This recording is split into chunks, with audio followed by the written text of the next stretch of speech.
quel conseil je donnerais à quelqu'un qui commence à écrire, à quelqu'un qui se lance dans l'écriture? C'est une question qu'on m'a posée récemment sur TikTok, donc dans un commentaire sous une vidéo.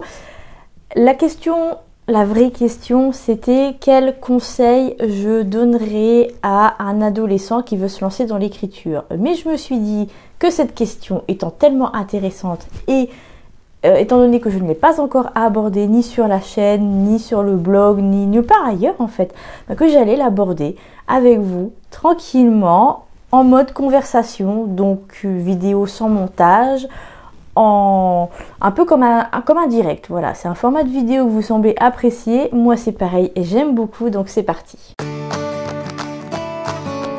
Salut, moi c'est Aude, je suis autrice dans les genres de l'imaginaire. Mon truc, c'est le méli-mélo temporel, les mondes, contrées mystérieuses et surtout les maisons hantées et les histoires de fantômes.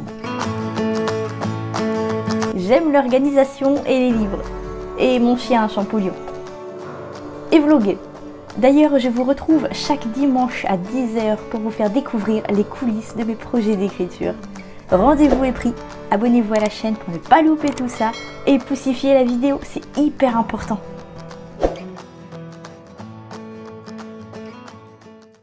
Alors, à cette personne qui m'a demandé quel conseil je donnerais à quelqu'un qui se lance dans l'écriture, parce qu'en fait, qu'on soit adolescent ou adolescente ou qu'on soit une personne adulte, peu importe, les premiers pas, c'est les premiers pas. C'est comme le vélo, c'est comme apprendre à nager. On n'est pas obligé d'apprendre ça quand on est gamin.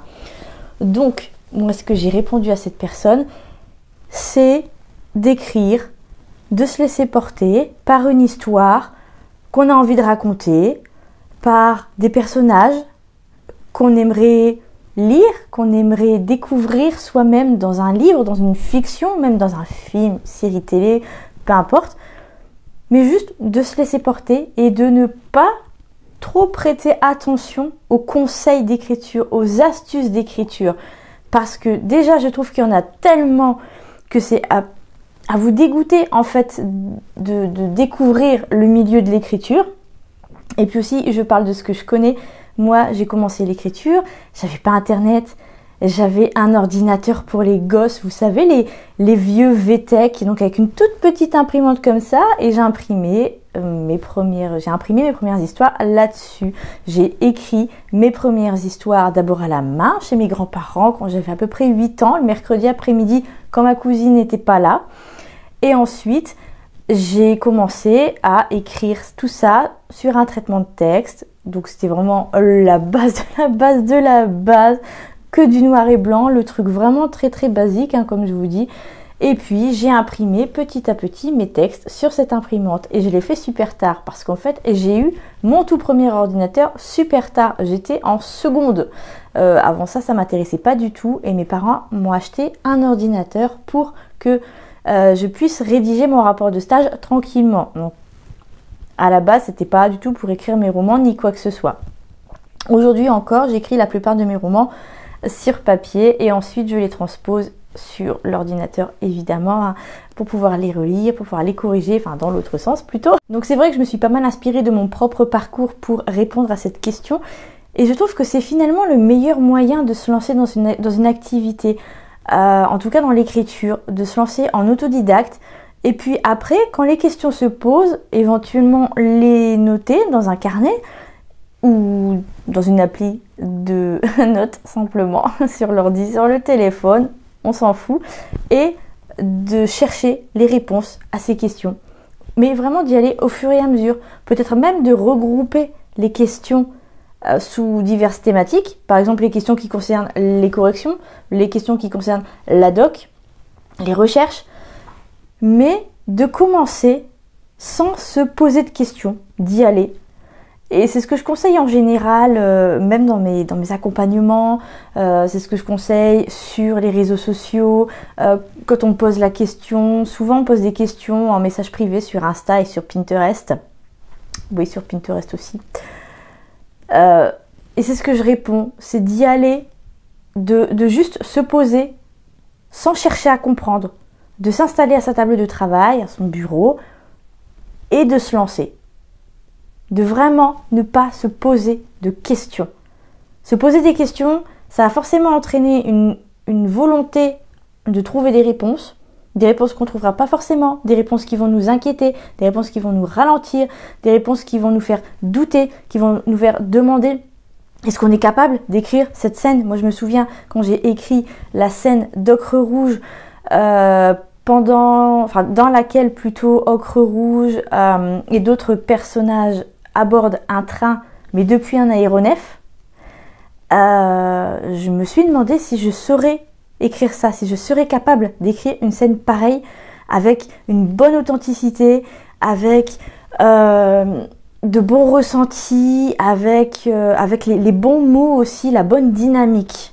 Donc les doutes, les questionnements, ça concerne vraiment tout le monde. N'allez pas croire que parce qu'un auteur publie depuis 20 ans, depuis 25 ans et de façon très régulière, parce qu'un auteur ou une autrice a publié, 15-20 livres, qu'il ou elle ne se pose pas de questions, qu'il ne doute jamais. Donc, mon astuce, vraiment, si vous voulez commencer à écrire ou si vous voulez repartir sur de bonnes bases, ça marche aussi, c'est de faire table rase de tout ce que vous savez ou de tout ce que vous pensez savoir sur l'écriture. Parce que l'écriture, c'est ça aussi, c'est un apprentissage de tous les jours. Donc, vous faites table rase, vous vous installez à votre bureau et vous écrivez. Encore une fois, c'est ce que je répète dans mes accompagnements, c'est ce que je répète sur les réseaux sociaux quand on me pose la question, même quand on ne me la pose pas. Installez-vous, ne tendez pas le bâton pour vous faire battre, ne tentez pas votre cerveau parce que lui il va s'emballer des questions, il va vous en inventer des mille et des cents.